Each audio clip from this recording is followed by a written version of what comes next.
Welcome back to the 700 Club. After years as a victim of incest, our next guest's life seemed shattered beyond repair.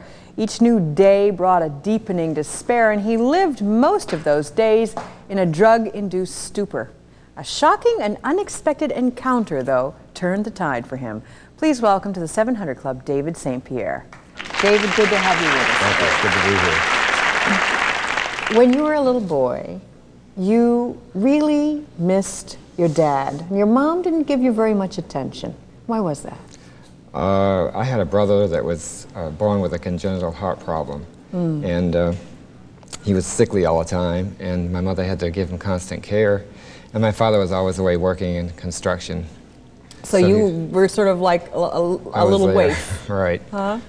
Did you feel kind of lost and unloved, or were you really unloved? And in those years, those were the important years of forming your perception of love, and I didn't receive it when I needed it, and as a result of that, I took it and received it from other places.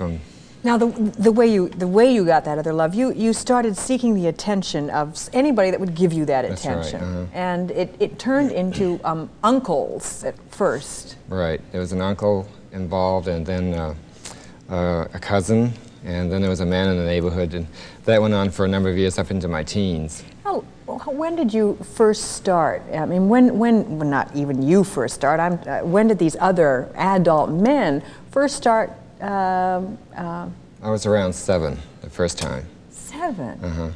And I can remember the painful times, but at the same time I remember that they did love me. They said they loved me at the time. And as a child, that's what I needed, was that love, so I took the pain with it. But as a result, it caused me to have a lot of anger at God for letting it happen as I got older, anger at my family, at the church, at society. So I was real rebellious growing up. With uncles and the neighborhood man and all this going on, what was it, 7 or 8 years while you were growing up, did your parents ever know that this was happening? No, they didn't. Yeah. Nobody at school knew? No. And you never told anybody? I just carried the guilt of it. I figured they wouldn't believe me, you know, and I remember one uncle told me that this was our secret, and we had to keep this our secret or it would stop.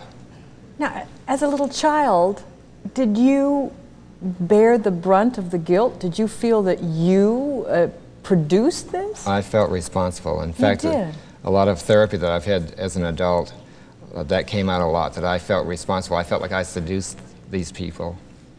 And even though I knew intellectually that I couldn't, that emotionally I carried that through all my life. You know. And it was I fell into a very destructive lifestyle, into homosexuality, a lot of drugs, a lot of alcohol.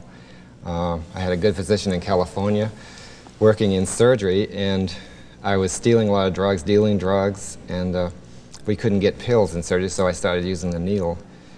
And that went on for about 9 years. So you are mainlining your drugs for 9 years. I mean, that must have ravaged your body. It did.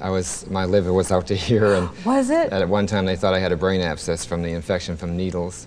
And eventually I ended up in a mental hospital, had a complete breakdown. Well, that breakdown now happened, several things happened in your life. Your male lover died or committed suicide. Right. You've got drugs pumping through your veins that, you know, who knows what's happening inside of you now. Right. And yeah, I can see how you would feel like you're just about to self-destruct. Yes, I was destroying myself. That's one of the lies of the devil. He can get you to think you're having a good time, and at the same time you're destroying yourself, you know, and that's what he is, a destroyer. But I ended up in this mental hospital, and the day I got out, after being dried out for 3 months from alcohol and drugs, the day I got out, I was back on drugs again. They had a big welcome home party for me. Oh, no. And we all got stoned, and you were taking alcohol even as a young boy, weren't you? I started drinking when I was about 14. 14. And so even at school, it was weekends mostly in school, you know. And again, nobody knew this? Nobody, well, no they knew the drinking, sure, that, you know, that was going on, and I was in a lot of trouble all the time. I was always in trouble, but that was a form of getting attention too. Yeah, you know. Yeah. So you have a welcome home party. You're home, you're drinking again, and boy, that just must have put you back down into the pit again. It did. In fact, I ended up in a medical hospital because of this brain tumor. They thought I had a tumor or an abscess. But the day I was supposed to have surgery, they took another x-ray and it was gone. And the night before that, I had asked the Lord if he would get me out of this one more time, after all these years.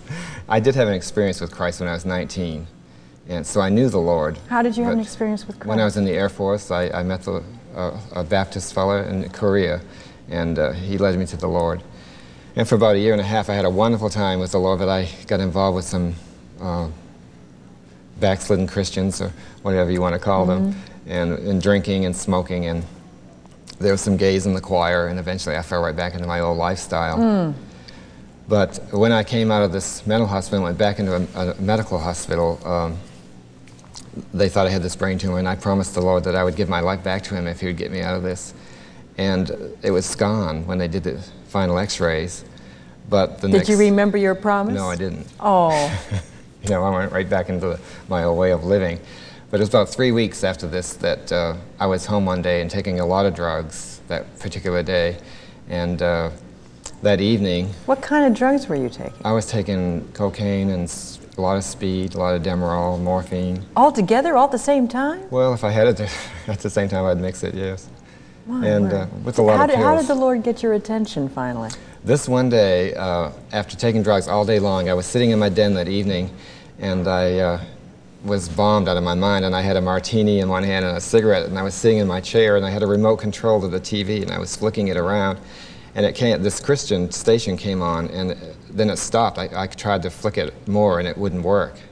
So I started making fun of these people, and while I was doing this, my vision started leaving me, and the colors in the room were fading away, my hearing was leaving, and I thought I was overdosed again, and I was kind of getting panicky, and I should call for help. But I couldn't get out of the chair, and I thought I should get this cigarette out of my hand because it would burn, but I couldn't move. And then I realized that the fading away of the colors was a brilliant light in the room, and it was fading everything else out. And I sat there for a moment thinking that I really did overdose, that I was really in trouble, and I heard a voice, an audible voice, say to me, "David, it's time to come home."